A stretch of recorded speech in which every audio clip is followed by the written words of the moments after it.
नमस्कार प्यारे बच्चों। आज मैं इस वीडियो में क्लास 9th की जो बी बोर्ड के छात्र हैं उनके पाठ्यक्रम में निर्धारित जयशंकर प्रसाद द्वारा लिखित कामायनी महाकाव्य के निर्वेद सर्ग से आधारित पुनर्मिलन नामक शीर्षक से जो अवतरित है कविता, उसकी व्याख्या हम इस वीडियो में करेंगे। जयशंकर प्रसाद छायावाद के प्रवर्तक कहे जाते हैं। इन्होंने अपने लेखनी जो चलाई है, हिंदी के जो विभिन्न गतिविधियाँ हैं, नाटक, उपन्यास, कहानी, निबंध, सब पर इनकी प्रचुर मात्रा में इन्होंने लेखनी चलाई है। इन्होंने अपने ज्ञान कौशल से पूरे हिंदी साहित्य को समृद्ध किया है। और जहाँ तक इनके स्कूली शिक्षा की बात है, केवल ये 7वीं तक ही पढ़े थे। उसके बाद इन्होंने घर पे ही गहन अध्ययन किया। शास्त्र, पुराणों, भागवत, उपनिषदों का इन्होंने अध्ययन किया और अध्ययन के पश्चात इन्होंने जो कविताएं या जो भी निबंध या उपन्यास या नाटक लिखे हैं वो अपने आप में अद्वितीय हैं, बेजोड़ हैं। और सबसे प्रथम मैं ये मानता हूँ कि जयशंकर प्रसाद की जो कविता की जो उदात्त भाव है, बड़ी ही उच्च कोटि का है। मैं अपना खुद के विचार है मेरे। तो आज हम लोग जो है पुनर्मिलन कविता की व्याख्या पूरा इस वीडियो में पढ़ेंगे। मैं पुनर्मिलन की आपको घटना बता दूं। पुनर्मिलन जो हम कविता पढ़ने जा रहे हैं, इसमें 4 पात्र का उल्लेख हुआ है। एक श्रद्धा, एक मनु, एक इड़ा और श्रद्धा और मनु का जो पुत्र है मानव। इन 4 का उल्लेख हुआ है। घटना इस तरह से है कि एक बार मनु श्रद्धा से किसी बात से नाराज हो जाते हैं, तो वह श्रद्धा को छोड़कर चले जाते हैं, कहीं दूर चले जाते हैं। तब श्रद्धा जो है अपने बेटे के साथ अपना जीवन यापन करती है। एक बार श्रद्धा अपने पुत्र के साथ लेटी हुई थी रात में, तो उसे एक बुरा स्वप्न देखती है। वह देखती है उसका जो पति है वह घायल है और घायल होकर के कहीं जो है पड़ा हुआ है। तब जैसे ही उसकी ये स्वप्न उसके दिमाग में आते हैं और तुरंत रात में उठती है और अपने पुत्र मानव को लेकर के वह अपने पति को ढूंढने निकल पड़ती है। यही भूमिका जो है इसमें बताया गया, इस कविता में बताई गई व्याख्या। अब तो हम लोग पहले कविता पढ़ते हैं। चौक उठी अपने विचार से कुछ दूरागत धुन सुनती, इस निस्तब्ध दिशा में कोई चली आ रही है कहती, अरे बता दो मुझे दया कर कहाँ प्रवासी है मेरा, उसी बावले से मिलने को डाल रही हूँ मैं फेरा। तो जब भी हम कविता की व्याख्या करते हैं तो सर्वप्रथम जो उनकी पंक्तियों को हम वाचन करेंगे। तो वाचन करने से क्या होता है कि एक तरह से हम अर्थ के नज़दीक पहुंच जाते हैं। रूठ गया था अपनेपन से अपना सकी न उसको मैं, वह तो मेरा अपना ही था भला मानती किसको मैं, यही भूल अब सूत से तो साल रही उर्मे मेरे, कैसे पाऊंगी उसको मैं कोई आकर कह दे रहे। कितनी सरल भाषा है जयशंकर प्रसाद की, जिन्होंने बड़े ही बेहतरीन ढंग से इस घटना का उल्लेख किया है और उसे काव्य की पंक्तियों में बद्ध किया है। करें चौक उठी अपने विचार से कुछ दूरागत धुन सुनती, ईड़ा जो अपने अंदर महल में सो रही थी, जब उसने दूरागत धुन सुनती, दूरागत मतलब दूर से आती हुई धुन मतलब आवाज। कह रहे हैं चौक उठी अपने विचार से कुछ दूरागत धुन सुनती। ईड़ा जो है रात में लेटी हुई थी, तभी उसे जब लेटी हुई थी और वह ईड़ा रात में उसके मन मस्तिष्क में मधुर स्वप्न जो है और कुछ विचार उसके मन मस्तिष्क में उमड़ रहे थे, उसी समय ठीक उसी समय कुछ दूरागत धुन सुनती, उसे दूर से आती हुई कोई आवाज़ सुनाई दी। किसी ईड़ा को इस निस्तब्ध निशान में कोई चली आ रही कहती है। निस्तब्ध मतलब होता है कि जहाँ पर बिल्कुल आवाज़ ना हो। निस्तब्ध मतलब नीरव, नीरव मतलब होता है रव, मतलब होता है शब्द, नीरव मतलब होता है शब्द रहित, यानी निशा मतलब तो रात, ऐसी रात्रि जहाँ पर एकदम सन्नाटा हो, किसी प्रकार कोई आवाज़ ना हो रही हो।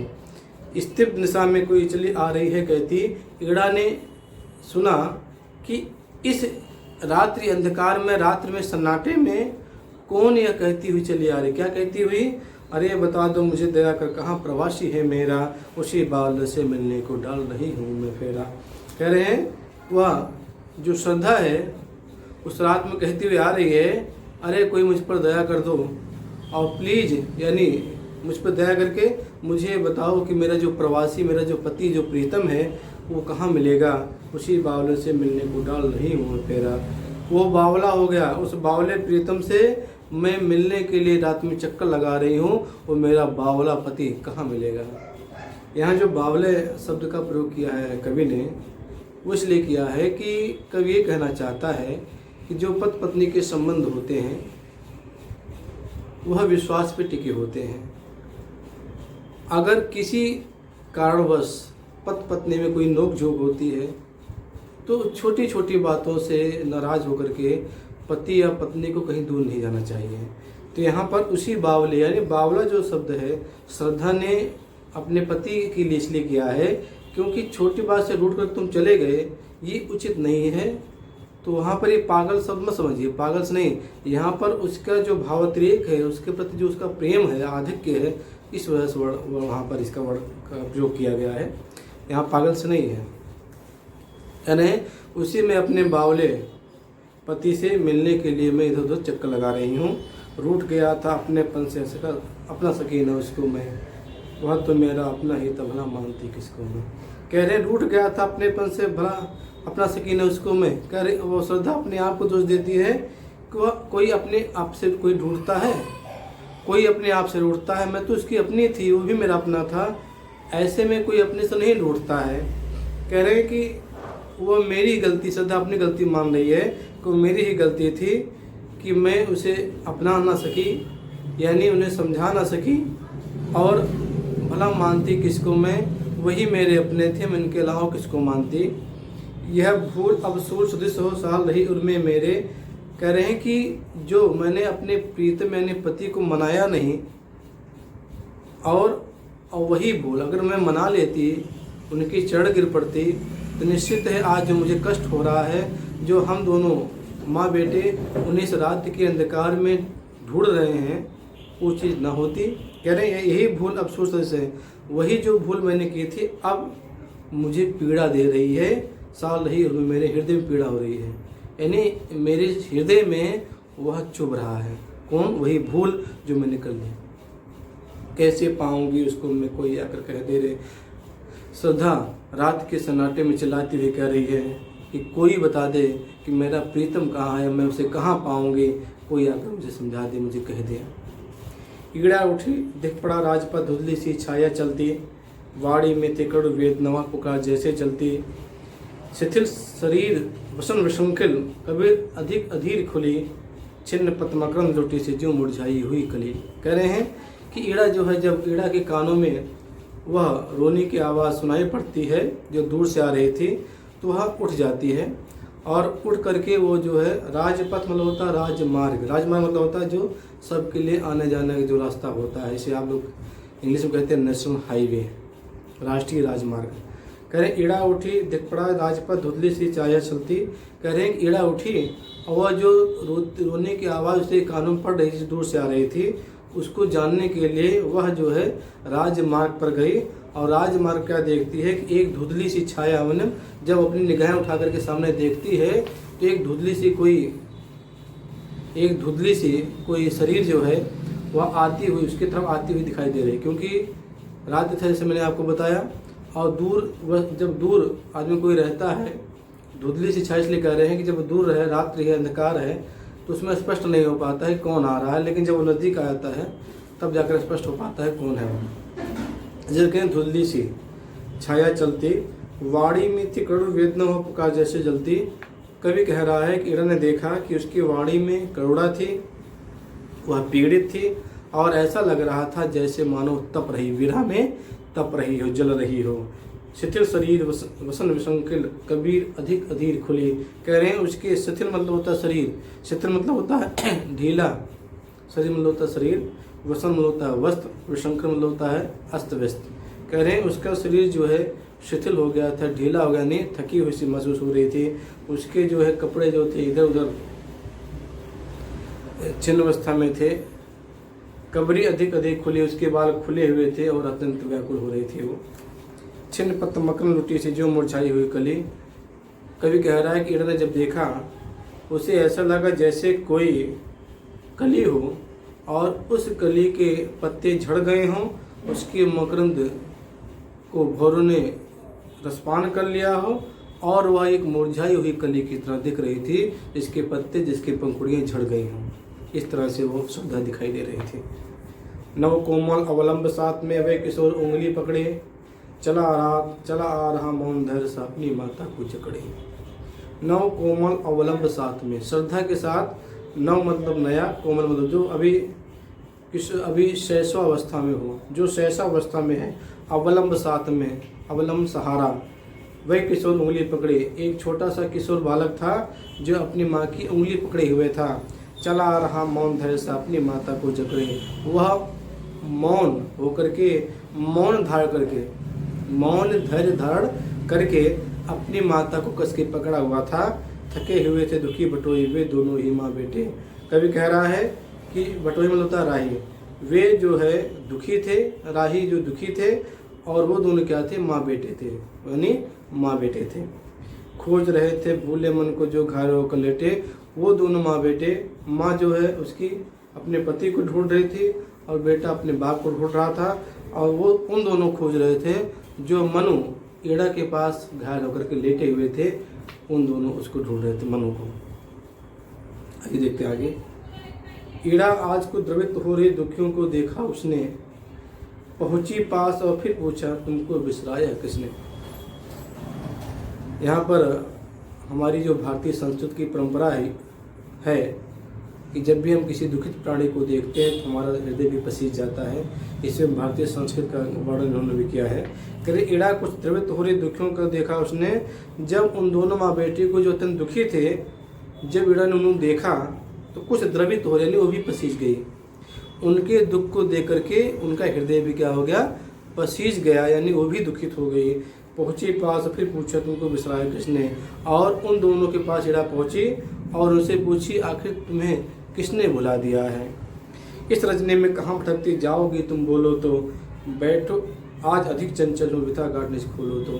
कह रहे हैं कि इस रात में तुम माँ बेटे कहाँ जाओगे, बहुत अंधेरी रात है, अकेले तुम हो, कहाँ भटकोगे, आओ मेरे पास आओ, मैं अधिक चंचल हूँ, यानी जो तुम्हारी करुणा है देखने के बाद ऐसा लग रहा है कि तुम लोग बहुत दुखित हो, मेरा मन तुम्हारी पीड़ा जानने को उत्सुक है। कह रहे हैं व्यथा गांठ निज खोलो तो, जो तुम्हारी व्यथा है, जो तुम्हारी पीड़ा है, जो मैं जानने के लिए अत्यंत उतावली हो रही हूँ, कृपा करके अपनी पीड़ा बताओ, आओ बैठो। ये हमारी भारतीय संस्कृति की परंपरा है। जीवन की लंबी यात्रा में खोए भी हैं मिल जाते, जीवन है तो कभी मिलन है कट जाती दुख की रातें। श्रद्धा रुकी कुमार शांत था मिलता है विश्राम यहीं, चली गड़ा के साथ जहाँ पर वन्य शिखा प्रजित रहे।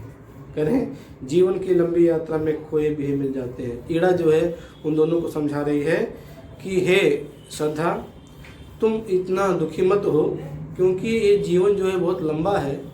यहाँ पर जीवन को एक यात्रा की तरह कहा गया है। कह रहे हैं कि जीवन की लंबी यात्रा में खोए भी मिल जाते हैं। हे श्रद्धा, ये जीवन बहुत लंबा है, ये जीवन एक यात्रा के समान, इस जीवन में ये जीवन बहुत लंबा है। इस जीवन रूपी यात्रा में जो खोए गए, यानी कोई जो बिछुड़ भी जाते हैं वो मिल भी जाते हैं, ऐसी बात नहीं है। जीवन है तो कभी मिलन कट जाते दुख की रातें।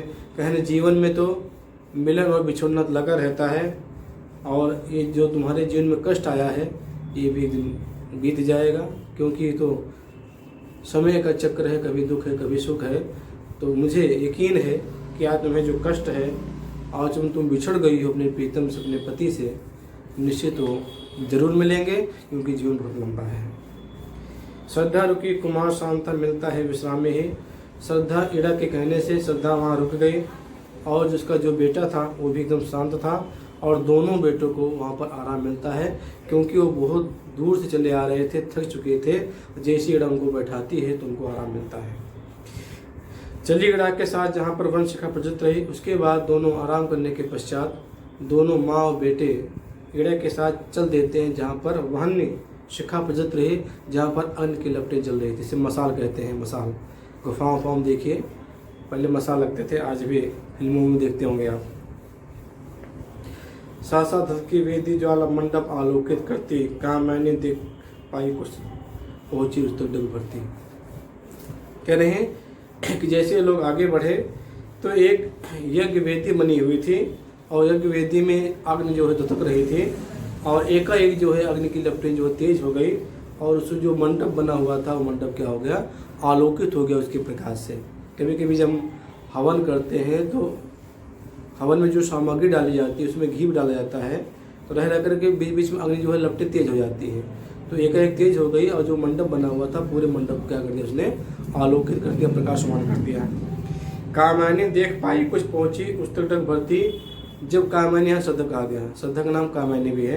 कह रहे हैं श्रद्धा ने जब देखा वहाँ पर प्रकाश फैला हुआ है तो वहाँ पर जो है डग भरती मतलब कदम रखती हुई वहाँ पर पहुँच गई, कदम आगे बढ़ाती हुई वहाँ पर पहुँच गई जहाँ पर यज्ञ किया हुआ था और जहाँ पर वो प्रकाश फैला हुआ था। और वही मन घायल सचमुच तो क्या सच्चा स्वप्न रहा। आ प्राण पे यह क्या तुम यूं भूला हृदय बन निर्वाह। वहाँ जा देखते कि अरे वही मनु घायल सचमुच क्या सच्चा स्वप्न रहा। जहाँ मन को घायल देखती है और फिर अपने आप से प्रश्न करती है कि मैंने जो सपना देखा था कि मेरे मन घायल हो गए हैं, आखिर वो सपना सच हुआ, निश्चित रूप से घायल पड़े हुए हैं। आ प्राण पे अपने कहती अरे मेरे प्रीतम यह क्या तुम यो, अरे ये क्या कर दिया, तुम ऐसे क्यों घायल लेटे हुए हो, तुम क्यों नाराज हो गए थे। जो भी बातें थी घुला हृदय बन निर्भा, उसके हृदय में जो पीड़ा थी वह घुल गई और आंसू की तरह बह गई।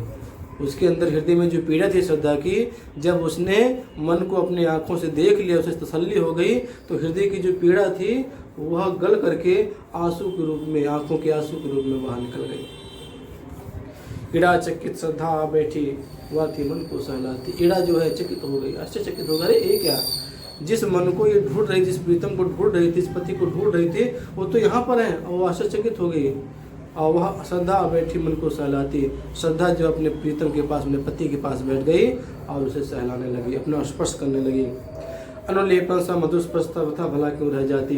क्योंकि कहते हैं कि जब अपनों का प्यार लोगों को मिलता है तो आधी पीड़ा वैसे समाप्त हो जाती है। जब श्रद्धा ने अपने कोमल हाथों से जब उसे स्पर्श किया, यानी वह स्पर्श जो है उसके लिए मरहम के समान था, मलहम के समान था। और उसके स्पर्श से ही जो उसकी व्यथा थी, जो पीड़ा थी, जो करुणा थी, दोनों की क्या हो गई, खत्म हो गई। जो नाराजगी जो एक दूसरे के प्रति थी वो क्या हो गई, समाप्त हो गई। उस मूर्छित निरवता में कुछ हल्के से स्पंदन आए, आंखें खुली चार कोनों में चार बिंदु आकर छाए। कह रहे हैं कि जो वहाँ पर निरवता छाई हुई थी, जो सन्नाटा हुआ छाया हुआ था, उसमें से हल्का सा स्पंदन आया, यानी आवाज़ सी हुई और दोनों की आंखों एक दूसरे से एक दूसरे को देखे। श्रद्धा और मनु दोनों एक दूसरे को देखे और दोनों मन ही मन अपने जो गलतियां उन्होंने की थी वो समझ गए कि ले पति पत्नी थे, उन्हें आभास हो गया, अपने गलती दोनों एक दूसरे स्वीकार कर लिया और चार बिंदु आकर छाए और दोनों की आंखों में पश्चाताप के आंखों के आंसू बहने लगे। यानी श्रद्धा को भी फीलिंग हो रहा था कि काश मैंने अपने प्रीतम को मना लिया होता, आज ये नौबत ना आती। और मनु को भी ये फीलिंग्स हो रही थी, या वो भी सोच रहा था कि मैं नाहक ही अपनी पत्नी से रुष्ट होकर चला आया, जो कि उचित नहीं था। ये घर है, परिवार है, थोड़ी मोड़ी बातें चलती रहती हैं। तो दोनों अपने आप को, अपनी जो उनकी समस्या थी, उनके एक दूसरे के प्रति जो रुष्ट भाव था वो समाप्त हो गया और दोनों की आंखों में पश्चाताप के आंखों के आंसू निकलने लगे। उधर कुमार देखता ऊंचे मंडप वेदी को, यह सब क्या है नया मनोहर कैसे लगती है जी को। उधर कुमार देखता ऊंचे मंडप वेदी को, कह रहे हैं कि जो उसका बेटा था वहाँ जो ऊंचे ऊंचे मंदिर बने हुए थे, उधर कुमार देखता ऊंचे मंदिर मंडप वेदी को, कह रहे हैं उसका जो कुमार जो बट्टा था वहाँ पर जो ऊंचे ऊंचे मंदिर बने हुए थे, जो मंडप बने हुए थे, जो वेदी यज्ञ के लिए जो वेदियाँ बनी हुई थी, वो उसे आश्चर्यचकित होकर देख रहा था, क्योंकि उससे पहले उसने कभी ऐसा देखा नहीं था। यह सब क्या है नया मनोहर कैसे लगते जी को।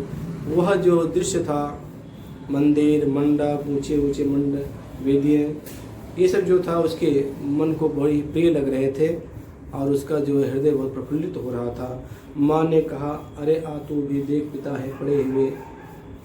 फिर उसके बाद माँ ने उसे आवाज़ दी और उससे कहा, ये देख तुम्हारे पिता यहाँ पर हैं, आ देख ले। पिता आ गया, लोया कहते उसके रोए खड़े हुए। जैसे माँ ने आवाज़ दी तो बेटे ने कहा, हाँ मैं आ गया माँ, मैं आ गया। पिता आ गया, लो पापा या पिताजी मैं आ गया, ऐसा कहकर जैसे कह कर के उसके पास गया तो दोनों के रोए जो है रोमांचित हो गए, यानी मनु के भी और उसके बेटे मानो के भी रोंगटे के आप खड़े हो जाए, यानी जो आलिंगन करने का जो फीलिंग्स होती है वह रोए जो है दोनों माँ बेटे के खड़े हो गए एक दूसरे से मिलने के लिए, आलिंगनबद्ध करने के लिए बहुत दिन से जो है मिले नहीं थे। माँ जल्दी कुछ प्यासी होंगी क्या, बैठ कर रही है यहाँ। तो पुत्र जो है अपनी माँ से कहता है, श्रद्धा से कहता है कि माँ पिताजी को जल दो, ये बहुत देर से प्यासे हैं, तो बैठ कर के यहाँ क्या कर रही है। मुकर हो गया सोना मंडप, ऐसे रही कहा। जो मंडप सूना पड़ा था वह जो है छोटे बालक की आवाज़ से पूरा मुखर हो गया, सजीव हो गया। जो निर्जीव पड़ा हुआ था, आत्मीयता घुली, घर में छोटा सा परिवार बना और जो माँ बेटे और पति तीनों मिलकर के जो एक परिवार बन गया, उस परिवार एक छोटा सा परिवार बना और आत्मीयता घुली। जो एक दूसरे के प्रति जो रुष्ट थे वो सब दूर हो गया और दोनों सब अपने मन से, अपनेपन से मिल गए। आत्मीयता, अपने प्यार से सभी लोग एक दूसरे से मिल रहे हैं। छाया एक मधुर स्वर, उस पर श्रद्धा का संगीत बना। कवि कह रहा है कि उस समय ऐसा माहौल बन गया था जैसे कोई मधुर स्वर बज रहा हो और उस मधुर स्वर में श्रद्धा की आवाज़ जो है वह संगीत था जो पूरे वातावरण को एकदम संगीतमय कर रखा था और पूरे वातावरण में एकदम सुगंधमय था। तो प्यारे बच्चों, इस तरह से मैंने आज पुनर्मिलन कविता की व्याख्या की और मुझे उम्मीद है कि व्याख्या आपको ज़रूर पसंद आएगी। अगर पसंद आए तो लाइक कीजिए। अगर अभी तक आपने मेरे चैनल को सब्सक्राइब नहीं किया, सब्सक्राइब कीजिए और अपने दोस्तों यारों को भी शेयर कीजिए, जिससे वे अधिक से अधिक लोग इस ज्ञान से प्रभावित हो सकें, लाभान्वित हो सकें। एक चीज़ मैं और बताना चाहूँगा कि जब भी इस कविता की व्याख्या आप वीडियो पे देखें या सुने तो अपने साथ किताब लेकर ज़रूर बैठें। जैसे कि जब मैं रीडिंग करता हूँ तो आपको मालूम हो जाएगा मैं किसकी व्याख्या कर रहा हूँ। और सबसे बड़ी बात कि वीडियो को शुरू से लेकर अंत देखें। अगर वीडियो को बीच में छोड़ देंगे तो व्याख्या आपको समझ में नहीं आएगी। अगर व्याख्या आपको समझना है, पढ़ना है तो निश्चित है कि आप वीडियो को शुरू से लेकर अंत देखें और मुझे उम्मीद है कि व्याख्या आपको जरूर समझ में आ जाएगी। अगर कोई भी दिक्कत होती है तो आप मुझसे व्यक्तिगत रूप से मिल सकते हैं। आज के लिए बस इतना ही और मैं जल्द ही एक नए वीडियो के साथ उपस्थित होता हूँ। तब तक अपना ख्याल रखिए। जय हिंद, वंदे मातरम।